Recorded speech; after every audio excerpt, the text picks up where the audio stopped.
It's movie time with John DeSando and his friends online. So everything is gonna be just fine. From the top down to the bottom. He's gonna let you know if you should stay home or if you should go. Might even yell if it's a spectacle. From San Francisco to Long Island.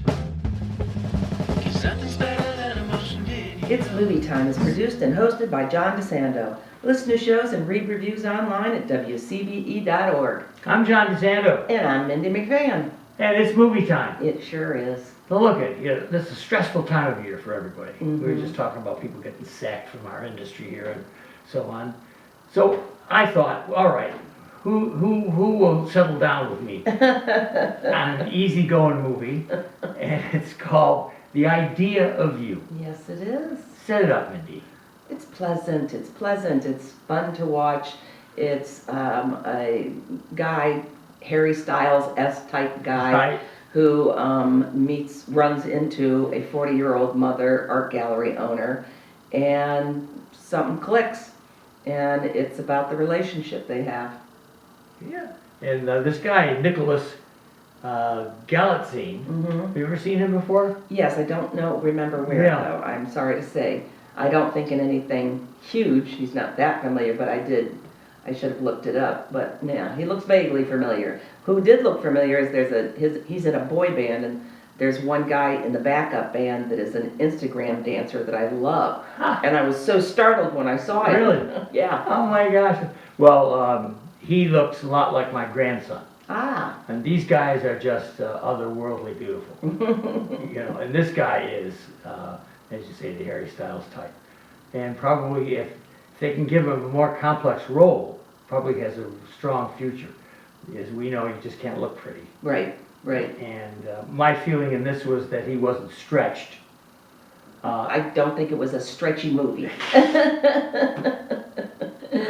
Well, It was yeah. fun. Right, yeah. Anne Hathaway at 40, looking pretty good, and Mindy, I gotta tell you, what intrigued me about this, it's a rom-com. Right. I don't ordinarily go to rom-coms Mhm. except when it's something like Pretty Woman. Right. I just don't. I don't feel there's any heft there. Gotcha. And Gotcha.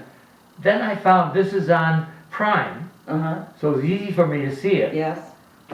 and I found there was something there. Yeah, I thought it was more than I expected. Yeah, yeah. It And was. what was more that you expected? What did you get? I guess their relationship.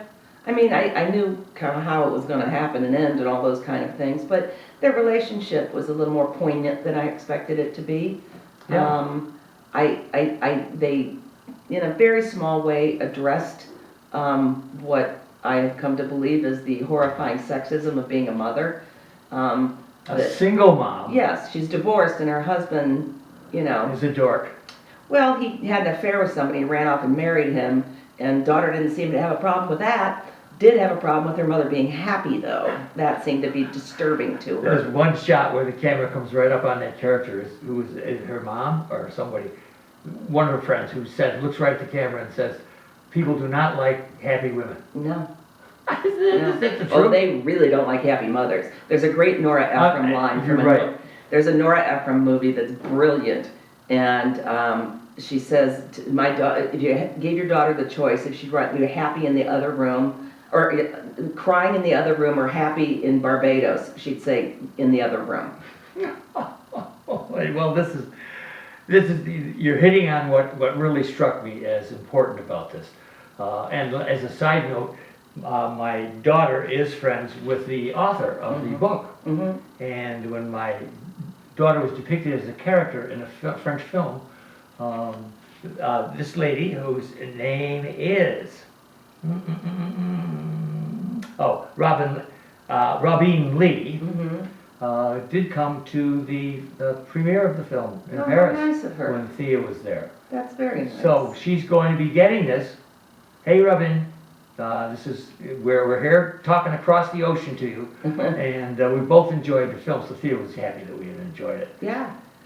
Was that, regardless of the spectacular parts of this, I mean, after all, he's a worldwide known pop star, Right. and very, very successful. She's a successful, small-time art museum owner. Mm-hmm.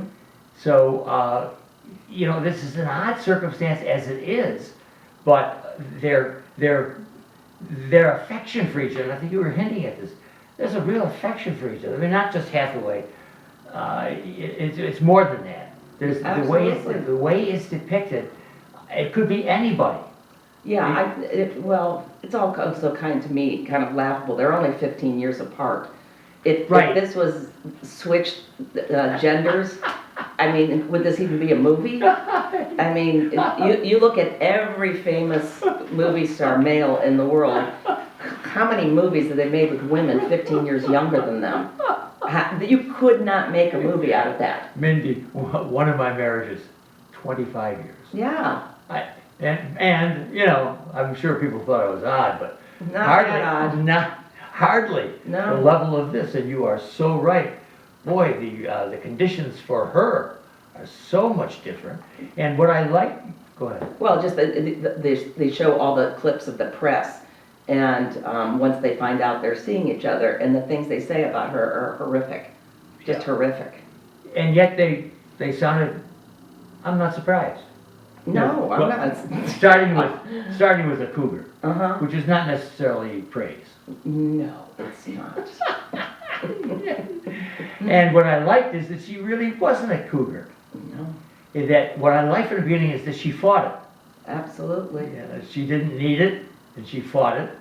Well, she'd been fighting it her whole life, so I guess she was used to it. And as a rom-com would demand, one of the things they do is they have to meet cute. Yeah. And this I thought was kind of cute. Yeah, The way- absolutely. And it was romantic, and it was sexy. I mean, it had all those components. There's one point where her daughter asks if he's a sexist. Yes. Of her mother, and said, well, if he's sweet and he's a feminist, then he's a good guy. Wish they'd expanded a little on that, because there's a lot of sexism in this movie. Not by the author, but just showing a light on things like that. Yes. And I mean, just the fact that when her daughter objected to the relationship, she stopped. Yeah.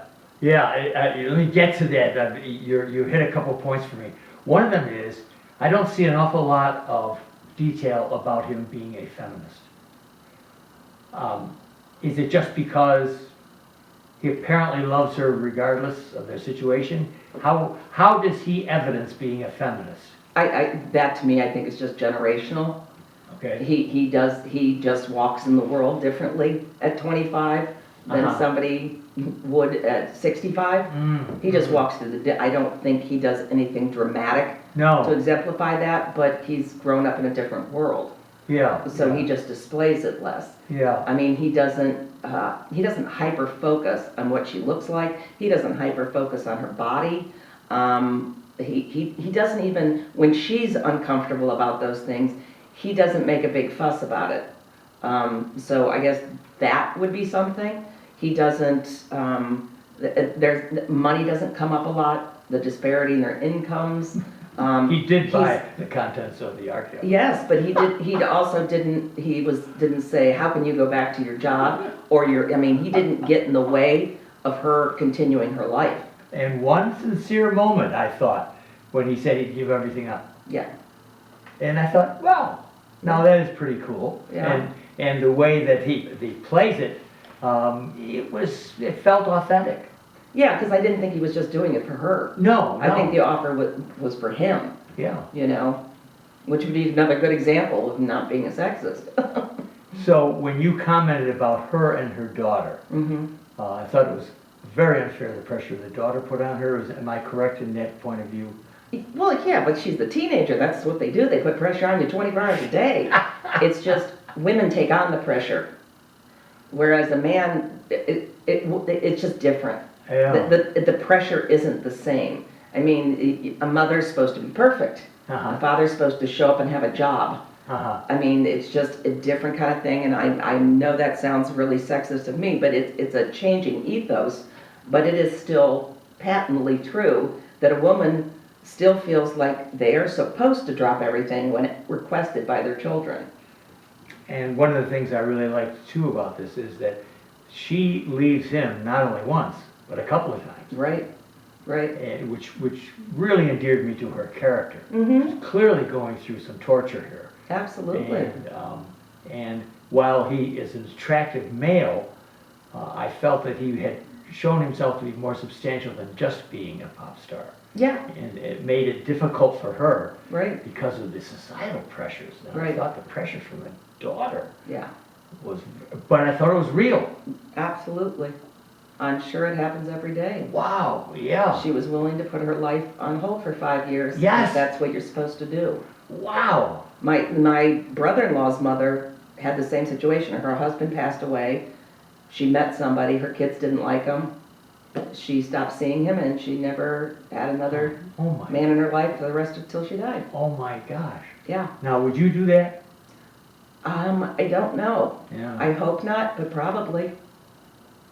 When my kids were younger, I probably would have fallen to the intimidation of I'm supposed to do this because to be a good mother means you are all sacrificing. Yeah. So I don't know if I would have had the wherewithal to disappoint my kids, even Yeah. though that's inevitable. Well, yeah, and I would have to say, if I were in that situation, I would have elected to be with the person I love, because my theory is, if I'm happy, my kids are gonna eventually be happy. Yeah, and also nobody in the world would judge you for that. There's that too. I know, there is that. So, when, in all of this then, what do we take away from this film? It's called The Idea of You. Maybe I have another question, Mindy. What does that mean, the idea of you? Title. I'm not so sure. I think it has something to do with she's been, had such a bad relationship. And the idea of having somebody that would be good and kind and honest with her was unimaginable almost. Very good. Unimaginable. Yeah, yeah. And here she meets this guy that's so much younger than she, so everything in the world would say this isn't going to make you feel better, or this isn't going to be fulfilling, and it was. And she tosses that line off somewhere in the film, the idea of you, and when there's a quick interchange between the two of them, so I couldn't get the context of it Right. completely. Right. And I was thinking, there's the idea of the older woman, younger man, and that's the idea of him, and is what I brought to the film. Right. Well, I know already, let me write the script. Uh-huh. And, Robin, that's not a comment about you. Right. Because I think Robin's done a terrific job on this story. Mhm. But you come to it with a rom-com list of things Right. you need to do. Yes. And that's the idea of it. Yeah. And I think the way we're talking is that we see beyond just the idea Right. of you. Right. Right. Oh, Mindy Mcfann, we have more to say. I think we'll talk a little bit about Anne Hathaway and about rom-coms. Sounds And good to me. Our podcast called Back Talk. Yes, for it's movie time. What do you advise our audience? Oh, go see it. It's nice. It's pleasant. It's fun. Yeah, for all the people that don't like intense movies, go see this one. You'll enjoy it. It's movie time with John DeSando and his friends online. So everything is gonna be just fine. From the top down to the bottom. He's gonna let you know if you should stay home or if you should go. Might even yell if it's a spectacle. From San Francisco to Long Island.